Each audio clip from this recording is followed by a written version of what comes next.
From Studio B on the campus of Washington State University, this is your weekly sports update on WSU's Cougar Corner. Good afternoon, I'm Taylor Swanson. And I'm Alex Clark. Welcome inside the studio for WSU Cougar Corner. The Daily Evergreen's article about sexual misconduct by WSU Assistant Athletic Director Jason Gesser made headlines across the sports world yesterday. Gesser released a statement last night denying the allegations. The university also released a statement saying they investigated the matter, and the Office for Equal Opportunity found no violation of university policy. Evergreen investigative reporter Ian Smay joined us last night to talk about the contradictions the Daily Evergreen found in the university statement. There was a point in their statement that we felt was just patently false compared to what we learned through our interviews, because two of the women that we reached out to, because they were named in those records, were never interviewed by OEO. They told us that we were the first people to reach out and ask about this kind of stuff, and that they had never heard from the university.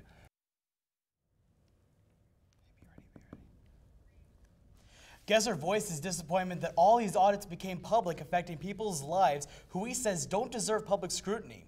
Gesser says he doesn't want his name smeared and wants to continue to serve the WSU community. WSU football started off the year 2-0 and gets ready for their third game of the season, taking on Eastern Washington University Saturday night.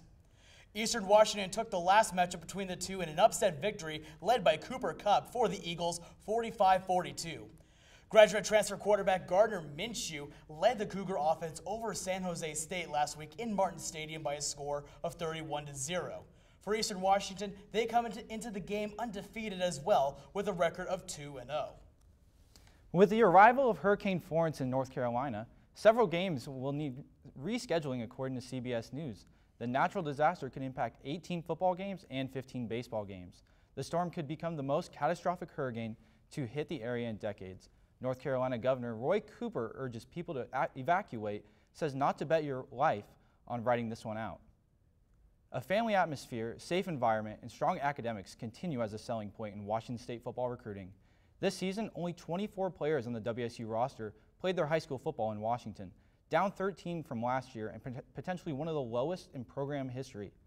WSU competitor this week, Eastern Washington, rostered 82 in-state players this season. 2 decades ago, former WSU coach Mike Price said, "We like to say the heart and soul of this team is from the state of Washington, but the arms and legs are from California." Speaking of Cougar football games, Cougar alumni Katie Stevens took to Twitter to voice her displeasure about not getting her season tickets on time due to a mistake by the ticket office. She talked about her conversation with the ticket office and the monetary contributions to the university. WSU President Kirk Schulz tweeted back to her offering to hand deliver her tickets and RV passes when she arrived on campus. According to Stevens, she has donated over $10,000 to the university over her lifetime, aside from the premium ticket prices for her suite she sits in normally. Some of the real heroes of the Washington State Cougars football team don't even suit up in pads on game days. Instead, they suit up the players in pads. Noah Schmick tells us about the unsung heroes of Cougar football Saturdays. The Washington State Cougars play football games in just over 3 short hours on average. But in the days leading up to the game, football equipment manager Carter Damon works behind the scenes, putting in over 35 hours of work on top of all of his schooling. Obviously, as a college student, sometimes it's hard to come in here every day for 4 to 5 hours, but you really get used to it. I mean, I really enjoy it. I don't regret anything about this at all. Washington State equipment manager of 24 years, Josh Peets, orders all Nike apparel for the team and staff, but says he cares more about his football equipment managers going out in the world and being successful in their future jobs. I really like seeing that older players come back, older managers come back and say they actually learned something. Whether it be a player come back and say, "Oh man, thank you for what you did for me back then. I didn't realize, what it was." And then when older managers come back and they're successful in their careers, and we've actually trained them what the real world's going to be like. Washington State football equipment managers use hundreds of pieces of equipment and tools to carry out their stressful jobs. Football equipment manager Jack Pockert says loading up and driving around on the John Deere Gator relieves some of the stress of their jobs by creating some fun for managers during practices. We drive it around, us equipment managers, to set up practice. Mostly the freshmen do, but so I haven't done it in a couple of years as much, but that's always fun to drive around, and we have to drive through the plaza, and so we have to drive by students walking around, so that's always pretty funny.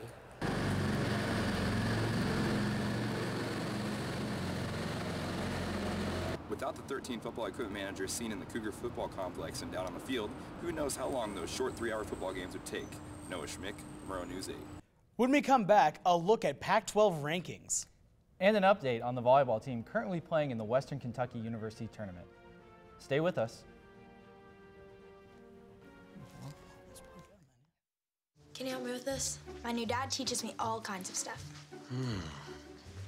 Sure. He helps me with homework. That would be 3.6795. Thanks. Yep. He helps me with my decision making. I wouldn't use this one. Ever. And he's even teaching me how to drive. And that's why cars have bumpers. I'm learning so much. You don't have to be perfect to be a perfect parent. Thousands of kids in foster care will take you just as you are.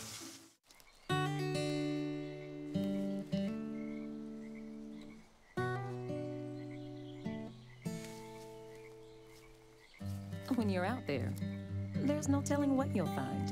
I see it, I see it! Oh, look at you. There are some moments only the forest can inspire. Find yours at discovertheforest.org. Jennifer Power joins us live in the studio to give us an update on how the 22nd ranked Cougar women volleyball team performed this morning. Jennifer? Thanks, Taylor. The undefeated Cougars faced off against Northern Illinois at the Western Kentucky University tournament bright and early at 8 this morning. The Cougs defeated the Huskies in three straight sets by a score of 25-14, 25-16, and 25-18 to finish it off and move to a record of 8-0. Senior outside hitter Taylor Mims led the team with 15 kills and 2 aces.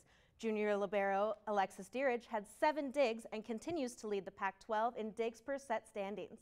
The Cougs started the next game against Western Kentucky tonight at 5.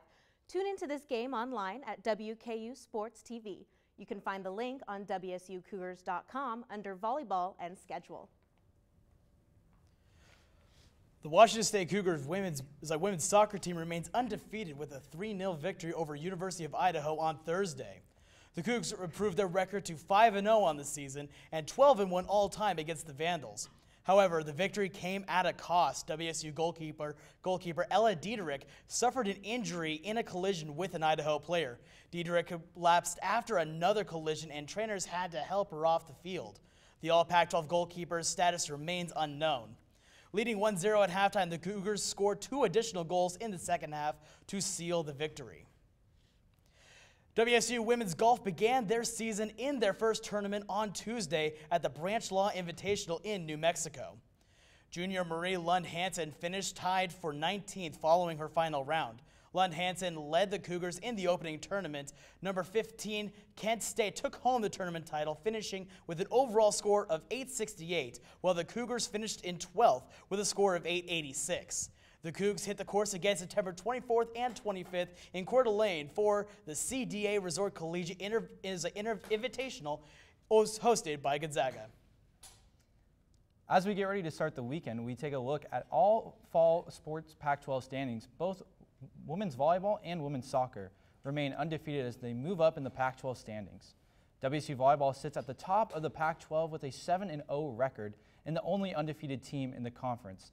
WSU volleyball moved up to number 22 in the AP poll, and WSU soccer sits 1 spot behind conference leader Stanford in the conference and up to number 16 in the AP poll. I like seeing the Cougs so high in the rankings. When we come back, we'll have some more on former Cougar athletes who made it to the NFL. And we will see how Hurricane Florence may impact the NCAA.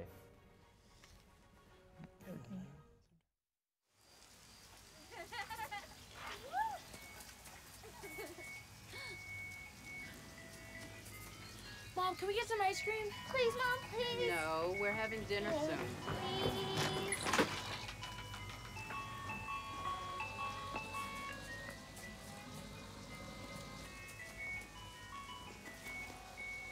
You don't have to be perfect to be a perfect parent. There are thousands of children in foster care who will take you just as you are.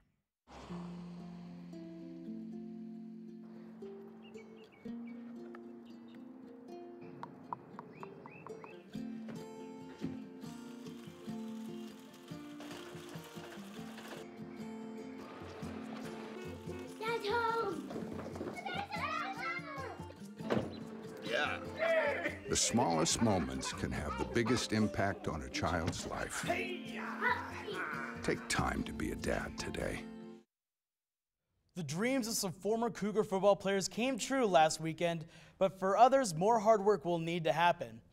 Linebacker Frankie Louvu got added to the Jets roster and played 50% of the team snaps against the Lions. Luke Falk got cut by the Titans, but then picked up by the Dolphins, now backing up Ryan Tannehill. The Seattle Seahawks traded a 7th-round draft pick for safety Shalom Luani, but waived him with Earl Thomas's return. Wide receiver River Craycraft continues to search for a home after getting cut by the Dolphins, and Hercules Mataafa suffers a season-ending knee injury during the preseason, but should return to the Vikings next season. Finally, offensive tackle Cole Madison did not report to Packers training camp due to undisclosed personal matters. After the break, we learn how Usain Bolt wins a zero-gravity foot race. Stay tuned.